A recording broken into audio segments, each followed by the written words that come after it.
itaas sa Diyos na ating tagapagligtas.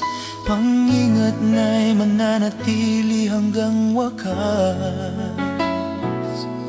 Ang pangako ng Diyos natin ay tunay at wagas.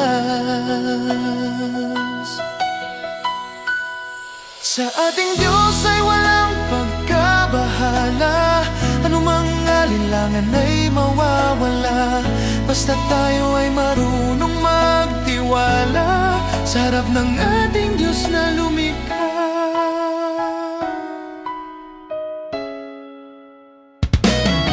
Kung katapusan ay dumating, ano ang iyong gagawin? Yaman mo, kanino mo kaya ihahabilin? Kaligtasan mo, paano mo sisiguraduhin?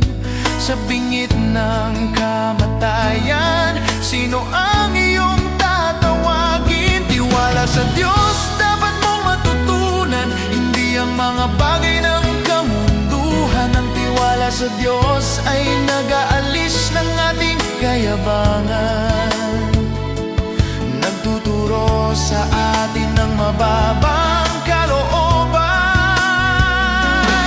Kapag tiwala mo sa Diyos ay mataas, may kapayapaan sa darating na bukas. Hindi ka magiging alipin ng pangamba, hindi ka matutukso ng kahit na sino pa.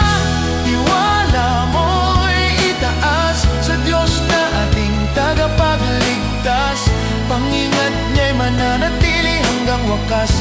Ang pangako ng Diyos natin ay tunay at wagas. Takot at kaba ay laging nandyan, tandayan ng ating kahinaan. Tiwala sa Diyos ang ating kailangan, para alinlangan ating mapaglabanan.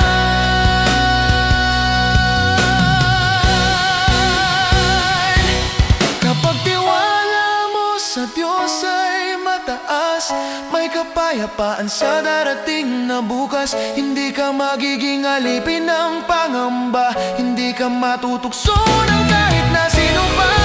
Tiwala mo'y itaas sa Diyos na ating tagapagligtas. Pang-ingat na'y mananatili hanggang wakas. Ang pangako ng Diyos natin ay tunay at wagas. Alinlangan ay pumipigil sa nais nating makamtan, nagpapababa ng ating tiwala at kakayahan. Tiwala sa Diyos ay ang ating mabisang panlaban, para magkaroon ng katiwasayan sa ating isipan. Sa ating Diyos ay walang pagkabahala, anumang alinlangan ay mawawala, basta tayo ay marunong magtiwala sa harap ng ating Diyos na lumikha.